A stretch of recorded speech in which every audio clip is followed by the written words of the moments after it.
Hey everybody, and welcome back to the Horror Master and to the... Alright, no one cares about your stupid Six Flags New England review. It's just Six Flags New England. It's just a small little dumbass park. It's not Hershey Park or Cedar Point or Express Magic Mountain. It's just Six Flags New England. It's still a theme park. And besides, I'm going to Hershey Park next, so stay tuned for that review, everybody. But that's not coming out until, like, August next year. Well, I don't know when it's even coming out. We might go off-season. We'll get into that later. What? Glitch, let's go. I'm trying to review a theme park here. I've been to it. I went there recently on the weekend of the 16th. So, you know. Fine. Anyways, I'm just gonna go and, I don't know, hate people. Okay. Well, anyways, welcome back to the Horror Master channel. Now, recently I've been to Six Flags New England, so why not review it, right? Now, today I was going to review the Amazing Digital Circus episode 6, but, you know, I kind of wanted to do this review more. Don't worry, it's going to be the next video, but I wanted to talk about my personal experience at Six Flags New England, and if you're a theme park employee, I will tell you guys if it's worth going to, or if it's not, and you should just visit some other theme park instead. So, I went to this trip with my dad on the weekend of the 16th in August. We stayed at a hotel, we got to Massachusetts, stayed at a hotel, and then we went to the theme park on a Saturday, and then we drove back Sunday. So that's basically how the trip went, and oh boy, do I have a lot to say about this experience. Now, it was a great time. However, a lot happened, So in this video, I'm just gonna go over the positives and negatives, and that's pretty much it. Just go through positives, negatives, and overall if I would recommend going to this theme park right now, because it's quite interesting. So hey, without, let's just get right into it. First, I'll go over through the positives. So, let me just analyze our day at the park. So, for positives, I will just say this right off the bat. I'll start with the smallest and get to the biggest. The park, it is a beautiful park. The area of Massachusetts where it's located, the Connecticut River, is really nice looking. There's like this bridge you go over from downtown Springfield, and you can actually see Six Flags New England from there. You can see the Drop Tower, the Sky Swainer, and Superman the Ride. It's a really nice view. I tried my best to get a picture of it, and well, I'm just gonna show you on screen right here. I think this is the picture I got, so wait, what? I think this is the picture I got. It might not be a great picture, but you know, it's something at least. It's a really nice looking area, and I think the park is located in a great area. The park where it's located, the plot of land is definitely small, but however, what they use with it, it looks really nice. Superman especially looks beautiful. The Sky Swainer looks both terrifying and gorgeous. It's just a nice looking park, especially the Superman area. Gosh, that area looks so, like, you know, gorgeous. And the rest of the park looks nice too. It's got that cozy little charming town area kind of. And Wicked Cyclone looks pretty well. That goes looks way higher than I was expecting. I don't know. Is it me? And please let me know in the comments if you've been to a theme park. But does the roller coaster track look much bigger than it does on the freaking phone screen, like in real life? Like the coasters look huge, even the smaller ones. Like, it's insane. Like why was I thinking that freaking Catwoman's whip track was much bigger than real life? Why was I thinking that one turn on Wicked Cyclone was insane? Like, I don't know. The park looks nice though, especially Superman. Gosh, does that ride look beautiful. And, of course, let's talk about the roller coasters. So, I actually think Six Flags New England has a really solid lineup. They actually have a really good lineup. People just give credit to their 1-2 punch being Wicked Cyclone and Superman. And yes, obviously, they are the best rides there. But they have a few underrated coasters too. We went on Batman: The Dark Knight, and it actually was a really good ride. It was a really good roller coaster. Like, it's actually really underrated. Like, I don't get why people think it's mid, or just pretty good. I thought it was really good. It's smooth, intense, and, you know, it's much better. Like, when I wrote it back in 2022, I thought it was just alright, but now, like, it was pretty good. But then I wrote it again. We wrote it again, and it was actually a really good ride. The corkscrews and the drops and stuff, it's actually a really good ride. I'm not sure what they did with the tracks, but the ride is so good now. I don't get why the ride is such a big improvement, but it's a really good ride. Unfortunately, the Riddler's Revenge was really rough, though. I remember the Riddler's Revenge being quite smooth, but now it's bumpy as all hell. Like, it was a really bumpy ride, and it kind of did temper my mood for the rest of the day, because it is a pretty rough ride. I'm not sure if it's just my size, because, you know, I'm a teenager, but, you know, like, the track shakes you into the retrains, like, imagine these are the retrains, it's up, ow, ow, ow, ow, that's basically what it is, and it hurts a lot. Like, it's not the roughest ride I've ever been on. It didn't at least make me feel nauseous after getting off of it, but, you know, it's not exactly a great ride. It's not, it was really rough. And I did just watch a ranking video where someone put Riddler's Revenge at the very bottom of the list. And it came out this year, so now I can see why that kid ranked it really low. And yeah, I must agree, the Riddler's Revenge is not too great of a ride. It's really rough. So yeah. Now for the top two, Wicked Cyclone I went on twice. It was an incredible ride. I give that ride like a 40 out of 10. So, and just that first drop, the corkscrews, the speed, the ride was much faster than I remember. Like, there was rumors saying, like, they did something to the wheels, like, and they made the ride go faster, and you can definitely tell. I felt like the ride didn't slow down at all. Like, I felt like the ride stayed consistent with its speed, and you know, that ride is just freaking insane. Now, as for Superman, I didn't go on it. I'll get to that later. But, you know, I got to ride it in 2022, and it was an incredible ride. Probably my favorite ride at the park. I can live with my 2022 experience forever. It was a great, incredible ride with solid airtime, and the retrains don't bother me. I wasn't able to get on it this time, and I'll explain why later, once we get to the negatives. Yeah, they have an incredibly underrated lineup. Oh yeah, I went on Gotham City Gauntlet Escape from Arkham Asylum, which I didn't go on last time I was there. And it's actually a really solid ride. I don't get why people call the ride terrible and rough. I thought the ride wasn't rough at all. I actually thought it was a pretty decent Wild Mouse coaster. It's not anything incredible or anything. It's not like freaking Batman, Wicked Cyclone, or Superman, but it's actually a decent ride. It's not rough, really, and you know, it definitely is an intense Wild Mouse. Definitely, I can see why people think it's one of the more intense ones, but I thought it was pretty solid for what it was. I also went on Catwoman's Web. It's fine. It's a fine coaster. It's got 27-seat cart trains, I believe. It's got really long trains, and it's a kiddie coaster. It's a family coaster. It's a fine coaster. I didn't go on the Great Chase because why would he go on a kiddie coaster at a theme park? Like, that makes no sense. No, yeah. Even though I've been to Six Flags New England before, I did get 2 new credits, and I think I've been on maybe about like 60 coasters? Probably more than that. I've probably been on around 70 to 80. Because I've been to quite a few theme parks now, so yeah, I got 2 new credits, so that's really good. And now but just the appearance and the rides are awesome.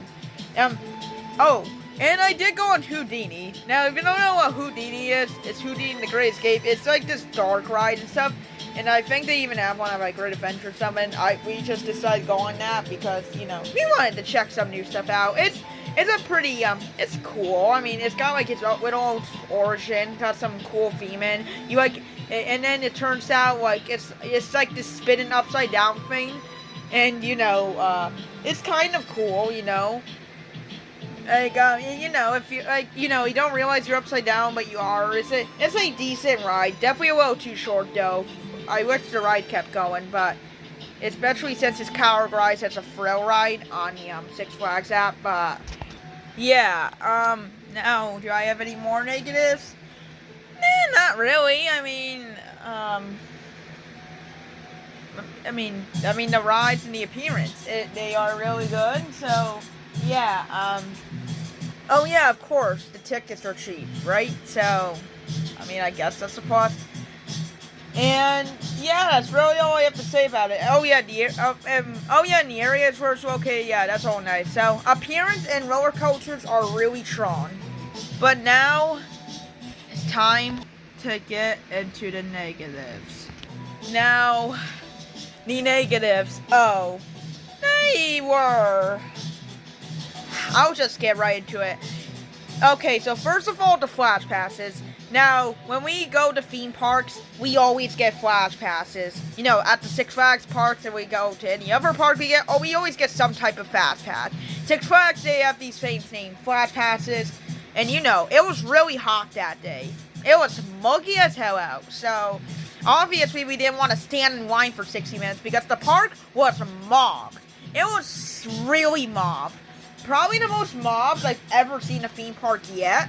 Like, well, maybe outside Disney, because you know how Disney can get. I've been to Disney like 8 times, and oh my god, on 4th of July, it got so mobbed that it was unbearable. So maybe it isn't the most mobbed I've seen a theme park got, but, you know, this park was so mobbed. It was like walking around freaking New York City or something. It was that crazy. All the lines were really long and stuff, like 60 minutes to go on the Blizzard River. 60 minutes? I ain't waiting that long. 60 minutes to go on Redwood? No way. So, yeah, we got the flash passes. And there was one big problem. They removed the bracelets. Now, if you're not familiar with the flash pass like I am, basically, went back, like, you know, not too long ago in 2022, 2023, when we went to New England, a great adventure, in 2 years, basically, they had these bracelet things, and my dad actually still has them, and basically, how it used to work is when you brought the flash passes, you wore these bracelet things, and you had to go up to the flash pass line, and they would scan it, and you would go on the ride. Simple as that. But now, we went to the park without realizing this, but they got rid of the bracelets, and you have to use your phone. Yep, that's right. So, basically, how to explain this is, when we were at the park, we heard basically nothing else from the employees, but put your phone away. Like, we kept hearing, like, all day we were hearing, put your phone away, no phones on the ride, and we even heard a person working at the balloon ride there, and they were like, put your phone away or else we're gonna stop the ride. That's basically. Now, I get it about phone safety. I mean, you don't want to hold your phone on the freaking roller coaster because it's gonna drop and probably hit someone. It's serious. And you know, when we were there, we definitely saw a few broken phones on the ground, especially near Choker, like in 2022, and we even saw a few this year. We saw someone's shoe on near the River Revenge line or something crazy like that. It was hilarious, but not really. I mean, losing your shoe, that sucks. And basically, if you lose your phone, well, they're not going to give it back to you. If it's in a restricted area, yeah, you obviously can't go over the fence to get it because you're going to get banned and probably go to jail. Oh, no, yeah, and you could probably even die, so you don't want to go there. And you're not going to grab your phone until the park closes, so, yeah, so. And basically what would happen is now they require you to have your phone so you bring it up on the Flash Pass line, kind of like how you used to do with the bracelets, but you have to have them scan your phone, the QR code. So, yeah, basically now you have to bring your phone on the ride, even though they don't want you to. And my dad didn't bring the zip pocket. I didn't either. So, because we didn't know this at the time. And these flash passes were expensive. Guess how much the flash passes were. We bought 2 ultimate ones. Just take a guess in 5 seconds. Alright, you got your guesses. It was $350. That's right. $350. And think how expensive that is. We brought a hotel, we brought a ticket, and we had to spend that on the money. Oh yeah, and we spent money on a rental car too. So yeah, it was super expensive. And on top of that, we had to bring our phones on the ride. Well, I didn't, but my dad did. And I know you can put your phone on the little drawer things right there, but you know, that's a bad idea because someone could just get off the ride and then they would be like, oh, cool phone, I'm just gonna snatch it. And you know, there was like 1 million people there. So if my dad's phone got stolen for the day, that's it. No flash passes. We couldn't make our way back home because my dad had to connect his phone to the navigation system, and you know, you would have basically lost it forever. And you know how important phones are these days. You basically have to use the phone to buy anything these days. So yeah, I mean, think about it. Do you know a place that still uses cash? Probably not a lot. So that's basically what happened. My dad had to hold his phone on every single ride we rode on. And it really did ruin our day quite a bit, because not only did we had to worry about our phone, his phone, but on the rides, like, you know, if we lose that phone, that's it, it's gone. Thankfully my dad didn't lose his phone, but it could have happened. So yeah, I just don't get, like, they apparently removed bracelets because Six Flags is saving costs. So now it's like showing me that Six Flags is doing anything to save costs right now. Because I talked about it quite a few times, you know, they keep closing rides. They're going to close up quite a bit of their theme parks probably, you know. And now they got rid of that, and they're apparently getting a new Fast Pass next year, so yep, that's so that really sucked. And I mean, if we brought a zip pocket, then, you know, that would be a different story. But we didn't, so we had to worry about that all day. And now we'll go on to the next negative.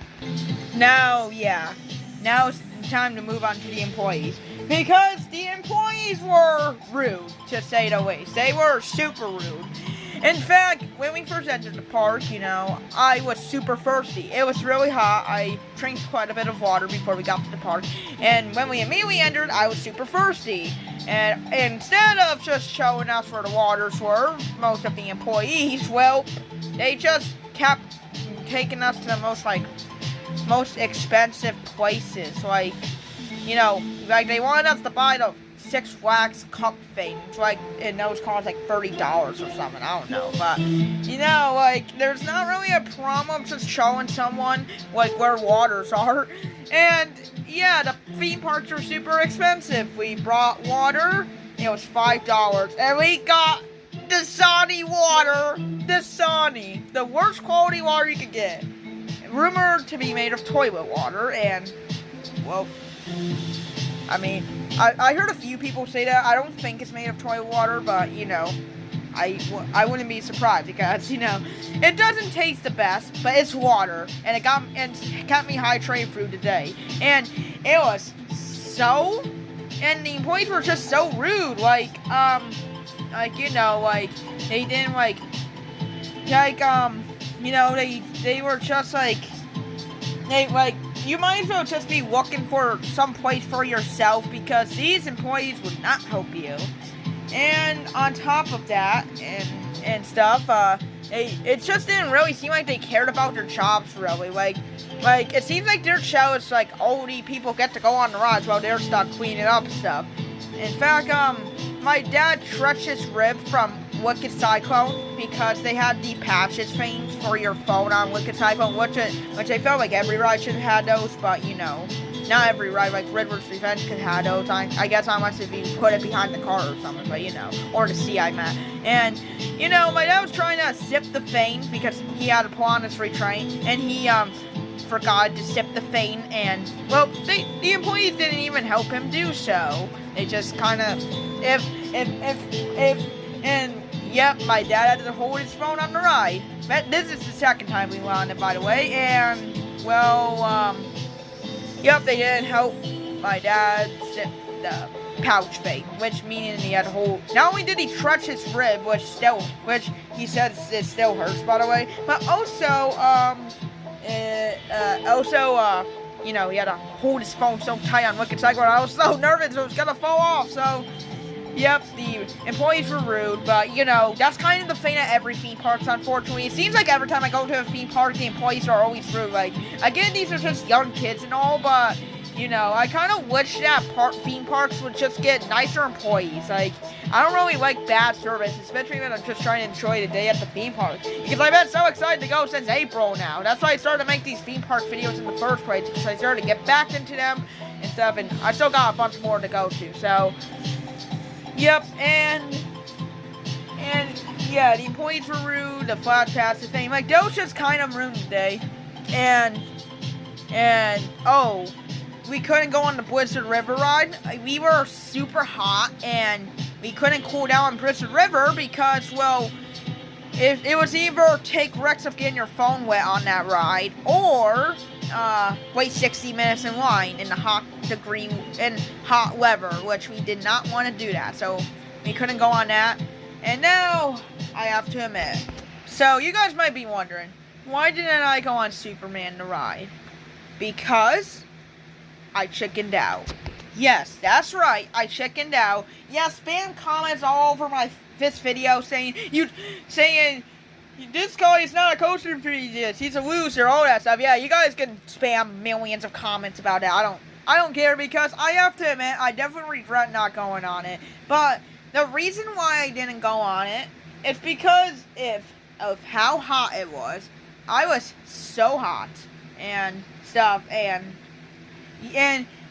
like, I haven't drank so much water in my life. I drank I've refilled my water bottle at least 6 times. And they only had one a fountain to refill your water. I think they have a few other ones, but we only noticed one in one of the bathrooms, and yeah, we had to walk all the way across the park to go and get it, which most of the roller coasters are at the DC area, and the fountain was near Wicked Cyclone and Pandemonium. So, yeah, I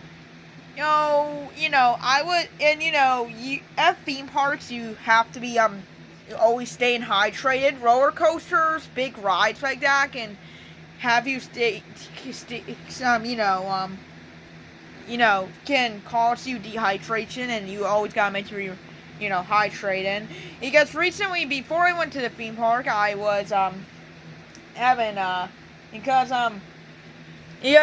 before I was here's the thing. Before I went to Six Flags New England, I was having a problem with constipation because of a bunch of things, like the hot weather, and also I've been wanting to stay hydrated because I felt like I haven't been hydrating enough. That's like one of the main reasons. So, I've been. You always want to make sure you're staying hydrated. So, yeah, but I just recovered from that when I went to Six Flags New England. So, I was I don't do.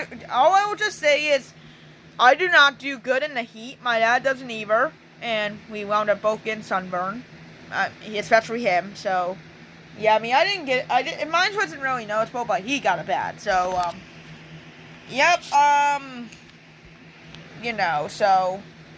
yeah, I was super hot, and, at that point, I was all tired out, so that's why I didn't go on Superman. Yes, I know, it's embarrassing, but, I can, at least I went on the back in 2022, which I can live with that ride experience forever. It was a great ride experience, but... yeah, I definitely regret it, but, I was super hot, so, yeah,